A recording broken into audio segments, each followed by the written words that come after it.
Couple quick updates from Sean that we got this morning. Now, guys, when we talk about our carriers, you almost want to think about it like two boxes. There's a simplified issue box, which is like your Americo, your Ethos, your Mutual of Omaha, and then there's going to be more of a simplified issue with an underwriting box, and that's like your NLG, FNG, Athene, so on.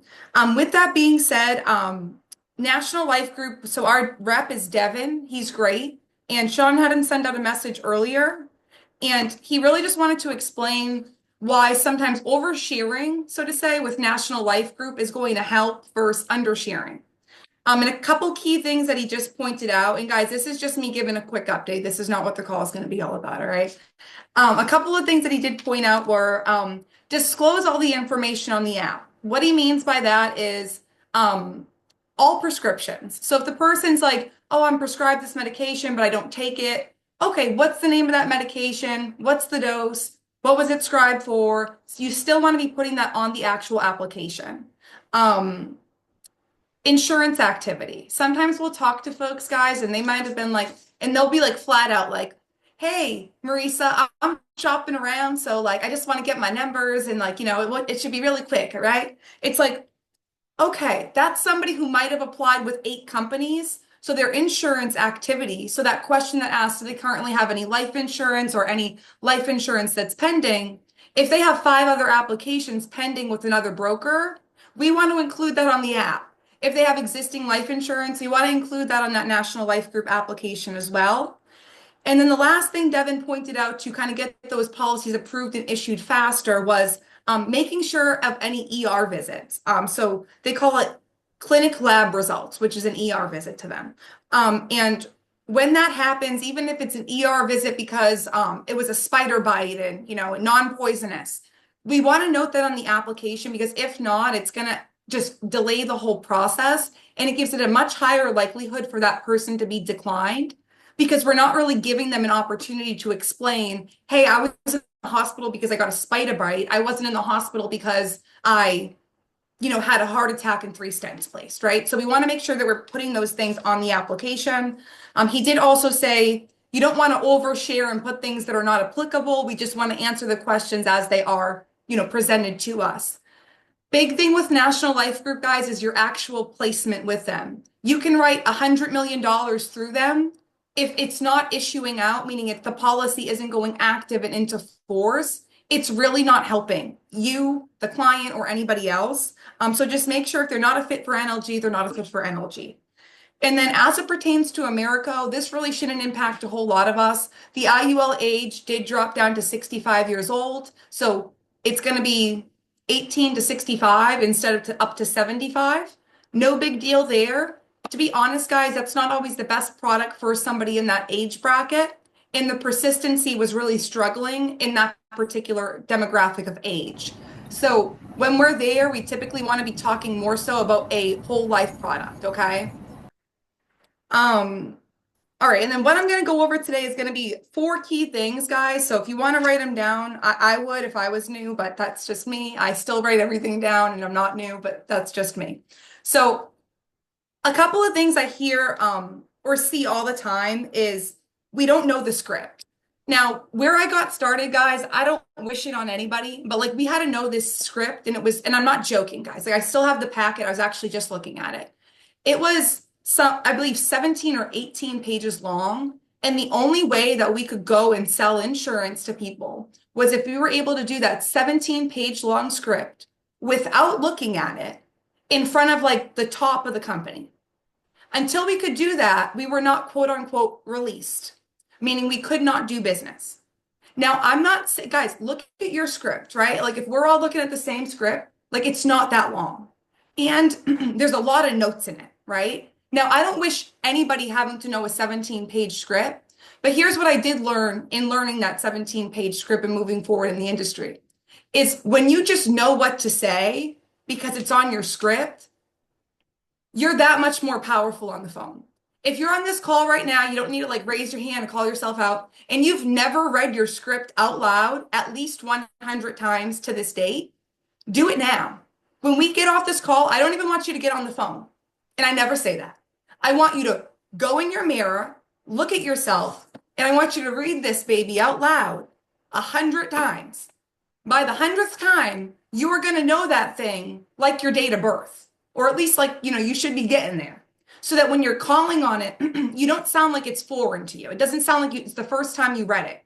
You're not like, verify marital status, right? Like we say that sometimes on the phone, guys, and those are just notes. But if we actually read through it those 100 times, we're less likely to make that type of mistake or hiccup. So be in control of what you can control. And one of the things we can control is, do we know this guy?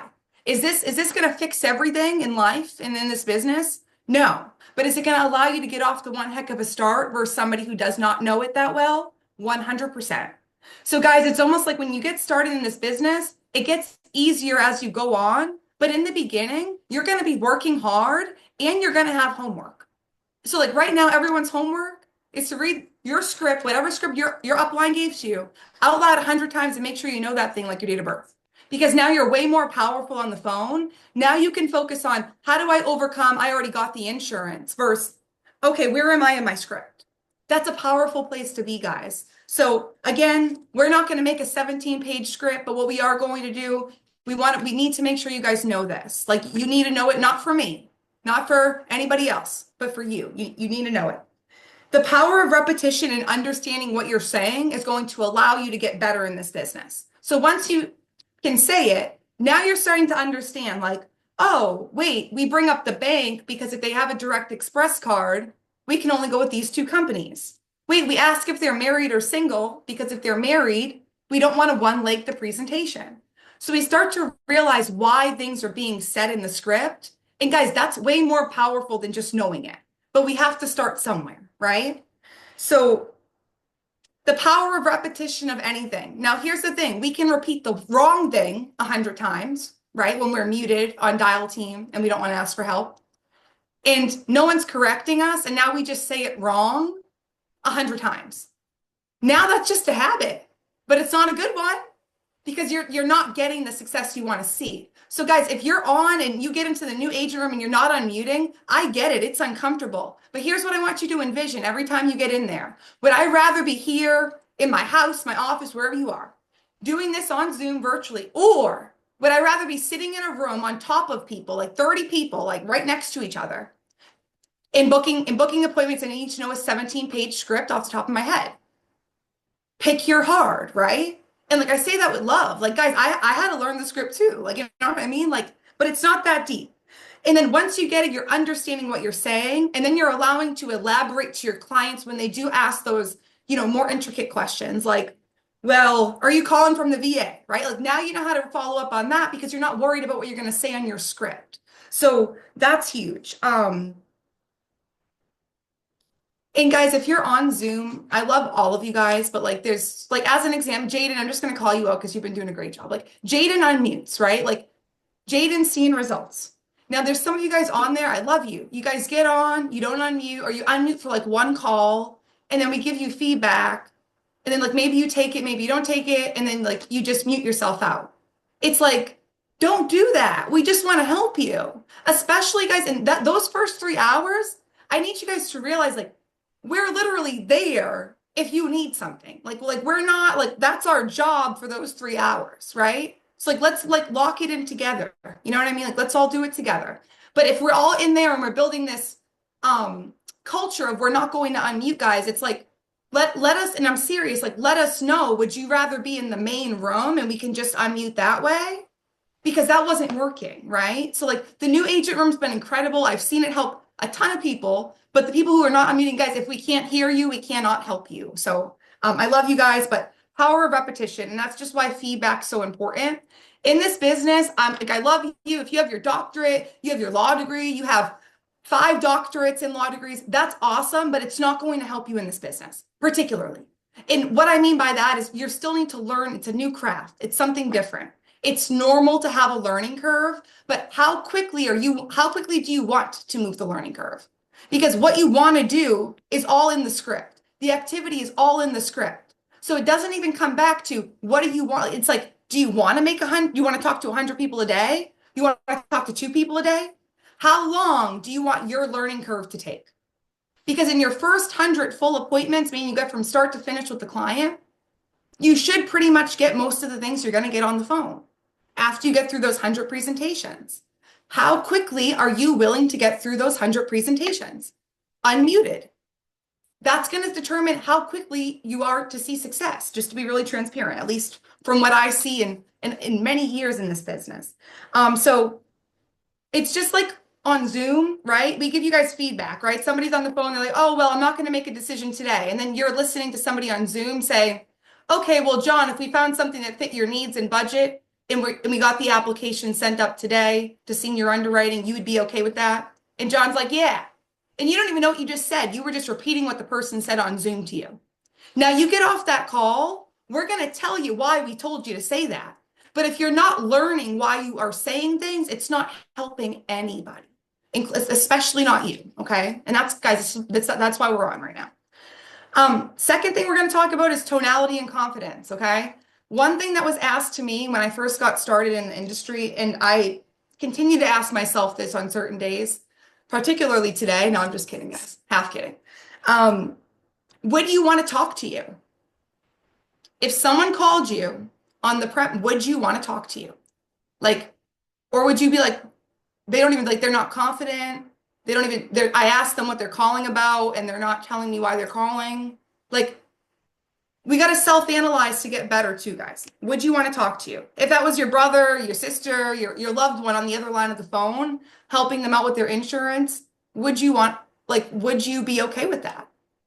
And if the answer is no, you want to figure out why you wouldn't be. Like, is it because they sound not confident? Is it because you sound like you don't know why you're calling? Is it because it sounds like it's the first time you read the script?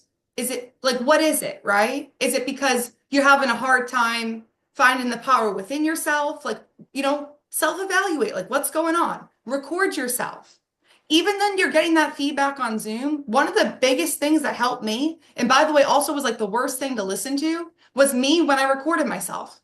I could actually go back and self-audit what I could have done better, where I didn't hit the script, where I didn't hit the why. And when you do that, it's painful to listen back to yourself, depending on who you are. But it's also, there's a lot of information to learn in your own calls. So if you're not recording your calls on Rangy or just on a recorder, then that's on you, but record your calls. So tonality and confidence, guys, it's almost like, I wish if there was like one superpower I could give to all of us, it would be confidence. And that's because I'm sure we can all think of a time where somebody said something that basically made no sense, but they said it really confidently. And you just kind of rocked with it and took it off like the back because they were confident about it. Now, if I call Christina and I'm like, hey, Christina, this is Marysa, and I'm looking for my script. Guys, I see this way too much. It's like, I love y'all, put it on your screen, but just have the intro somewhere so you can always intro, okay? So if I call Christina and I'm like, hey, Christina, I'm not a telemarketer. I'm just quickly getting back to you about that request you sent in on Facebook a little while back. And Christina's like, who is this? And I'm like, again, it's Marysa Maggio. I'm getting back. And she's like, what is it about? Okay, well, that's going to be my next line per the script, right? So I was actually getting back to you about the request you sent in regarding the veteran life insurance options. It was the request where you put your beneficiary as John. You remember that, right? That's correct, right? It's like that tonality. It's like it's very to the point. Whereas I'm like, hi, Christina, this is Marysa, and I'm just quickly getting back to you about I'm not a telemarketer. It's like, guys, don't backtrack. Don't do it. It doesn't make sense. It doesn't sound right. Just learn at least those two first sentences should come off the tongue literally easier than your date of birth. Easier than your kid's date of birth. Okay, that's where I'm at, guys. It should be easier than that. Okay. Confidence is going to be built through work. That's how it's built. It's built through getting those small wins. It's built through getting that I need to think about it and turning it around. It's built through understanding who you are. It's built through waking up in the morning, new agent, and be like, I am brand new, but there's no reason I can't do it just as great as Heather does or this person does. There's no reason I can't. I'm going to help a ton of families today. Positive affirmations in the morning. If you guys were on that call with Jamie this past Monday, which I hope you all were, it was an awesome call. And she hit really heavy on essentially why like reframing your mind in the morning is so important. And it's like, guys, it is. If you get on the phone and you're already in a bad mood, do you think it's them or do you think it's you? Because like there was times I thought it was them, but it was me. So guys, watch your tonality, but up your confidence. Like if you passed that exam the first time, like I'm gonna give you like 8 stars right now because it took me like 8 times to pass the exam. So like you're already doing better than me. Point being, guys, is give yourself a pat on the back and a good job for getting a little bit further every day, but make sure you're actually working to get further. And then the last thing I really want to hit on is, or two things I want to hit on, is persistency and placement. How do you handle a cancellation? This is something that over the years, there's going to be two answers to this. And the first answer is we need to be proactive about it. We want to make sure like that person knows that like we're their guy, we're their girl, right? At the end of the conversation, and Christina, if you don't mind, would you just role play with me? Yeah, of course. Okay, so at the end of the conversation, I just helped Christina out with her, hypothetically, with her final expense life insurance, okay? All right, so Christina, like I said, we got you that approval, so congratulations. Do you have any other questions for me? When will I get my policy? So you're gonna receive the policy in the mail in the next 3 to 7 business days. It's usually more like 3 to 5. But once you get it, Christina, let me know. It's gonna come in a white folder with a white envelope with a blue folder in the inside. Okay. Any other questions? No. All right. And now, Christina, on a scale of 1 to 10, how good do you think I did my job of helping your family today? A 10. A 10? Okay. Yeah. And why is that? I think you were really easy to talk to. And I like that you were able to shop around for me to get me the best rate and help my family. You weren't too Oh, pushy. You weren't like a traditional salesperson, so I appreciate that. awesome. I appreciate that. I'm just always trying to get better. That's why I ask. Now, Christina, when we hang up today, like I mentioned, you're stuck with me for life. So please make sure you save me in your phone. I am going to send you over a text message just recapping the appointment to make sure that you do have all that information. But outside of that, it is important to know you will probably get a couple of phone calls. People might say things like they're my manager, they have to do a review on the policy. I would be the only person reaching out to you as it pertains to your policy. So should anybody call you, Christina, just give them my direct line and have them reach out to me. Does that make sense? That makes sense. All right, great. Well, Christina, outside of that, it was a pleasure having the chance to speak with you. Make it a great day. All I'm doing there, guys, is trying to protect my business, right? I asked Christina how I did, and then I made her uncomfortable, right? And guys, I do that. It's like, why a 10? I had this guy Marysa, like me. do you follow So, up with the client to make sure that they got their policy, or what does that look like after? yeah, so that's what I'm going to get into right now. So after, guys, like I told Christina, I'm going to send her that text message, right? And then if it's an electronic policy, guys, like they're going to get it pretty much instantaneously. So you want to make sure like you're on that, either you're doing it with them on the phone, like you're like, this is what's going to happen, but they're opening that policy. What I always do is literally so if I help somebody on Monday, the following Monday, I'm just going to call them and just check up on them. What is that allowing me to do? It's allowing me to keep my business in good graces. It's allowing me to answer questions that they may have. And it's also allowing the policy to get there, if it is a physical mailed copy of the policy, to get there so that I can review it with them. And 90% of the time when I call people, hey, Christina, it's Marysa. I'm giving you a call back. We had one of your life insurance last week. How are you? She's like, I'm doing great, whatever.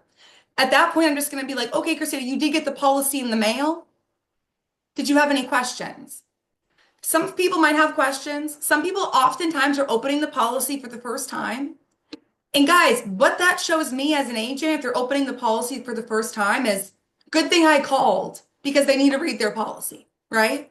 Now, with that being said, what else it's doing, it's giving me a second touch, right? I'm touching the person again, meaning that I'm calling her again, not to bother her, but just to make sure she got her stuff in order. Now, 90% of people are going to be, I got it. I don't have questions. Thanks for calling. Have a good day. Here's the great part about it. When I've transitioned from in the home, guys, to telesales, so, after COVID, after all that stuff, we were face to face, now telesales. My persistency went down significantly, and it's because I wasn't following up with people. The moment I started following up with people, my persistency, no joke, went up 20%. 20%. That's a huge number, guys. all because I'm calling them back and making sure that they got what I told them they were going to get. I did what I said I was going to do. So I'm being proactive on the post close, right? That means like after I close the appointment, I'm making sure that they know to talk to me. I'm their girl. After that, I'm making sure I follow up with them, right? Hey, Christina, you got your policy? You'd be surprised how much that little touch does for somebody. Oftentimes people will be like, "Oh, I had like this other person call me yesterday."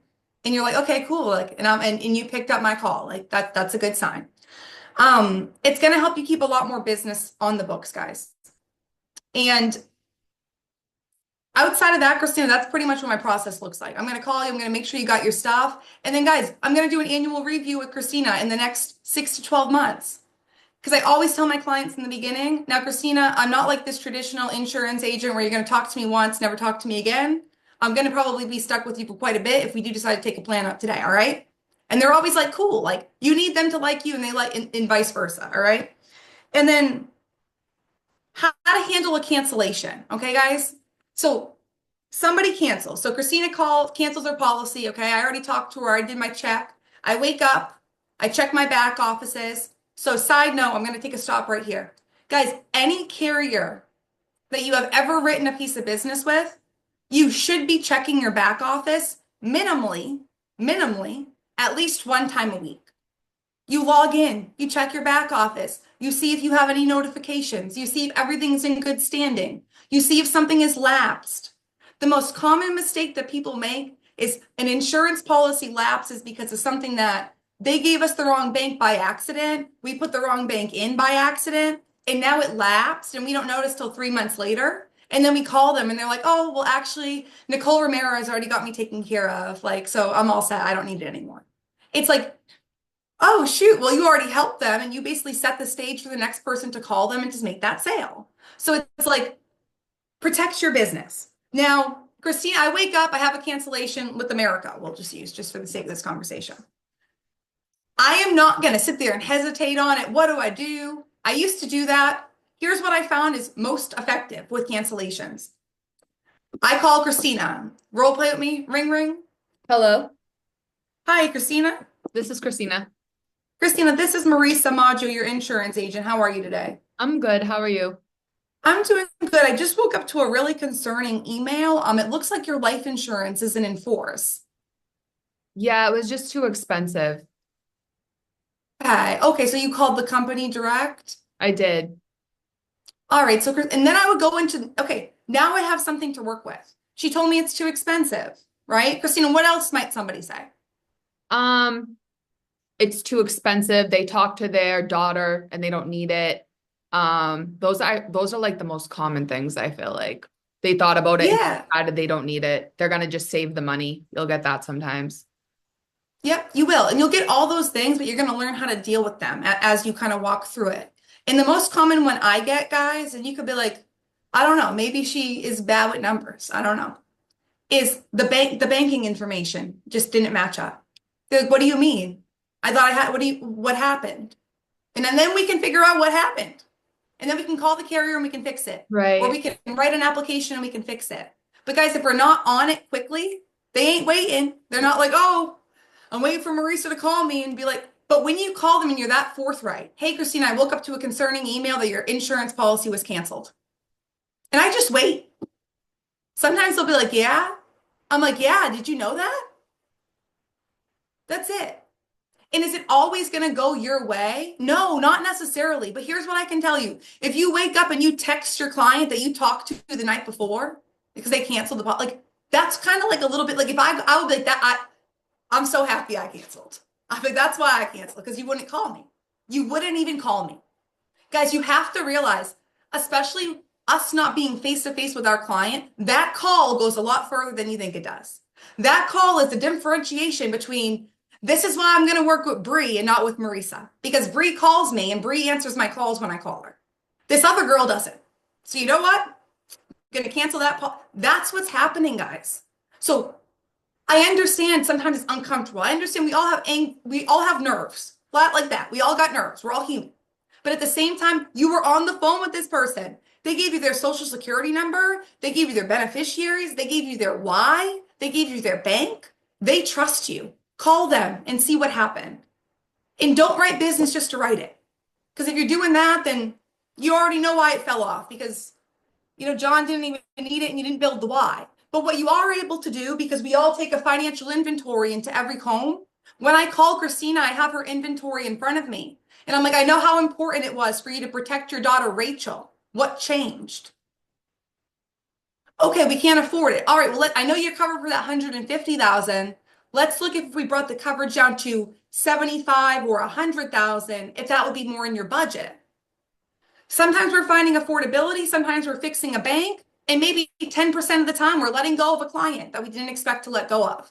But you need to call them. And that one liner is the best way I have been able to positively approach cancellations and get the result that I'm looking for, which is getting them back on the books. Does anybody have questions on anything I've went over? I know I've just been rattling.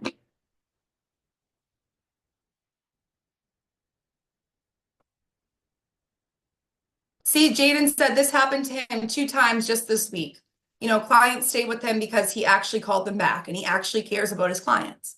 And that's why we always say, guys, like you have to actually care about people to be in this business long term. If I had, not, it's going to drive you out. it wasn't funny when it happened, but it's funny now. Last week there was a lady who texted us and said, I need to cancel my policy. We're like, okay. So Nathan was like, you need to respond back, right? So I called her and she was like, well, I'm moving to my daughter's house, so I don't need the mortgage protection anymore on my house. And I was like, okay, I did a really bad job explaining it because obviously she didn't understand. So I said to her, I said, actually, it's a life insurance policy. It moves with you wherever you go. So when you die, so and so is going to get however much money. She was like, oh, okay, I'll keep it then. All right, have a great day. And that was it. I was like, oh, See, shit. I right. warded that one off quickly. Love Just that because it's like small things like that happen all the time. It's just a like it's just like they forgot everything we said, right, guys? They're not selling insurance every day. So bringing them back to their why and bringing them back to what it is and what it does is going to be the key, just like Heather did. Like, hey, this is portable. So when you pass away, it's just going to go right to your family. She's like, okay, I'll keep it. Like, boom, that was the easiest, cancellation that we ever dismissed. But if Heather didn't call, what would have happened? She would have canceled, right? And she wouldn't have life insurance for her family.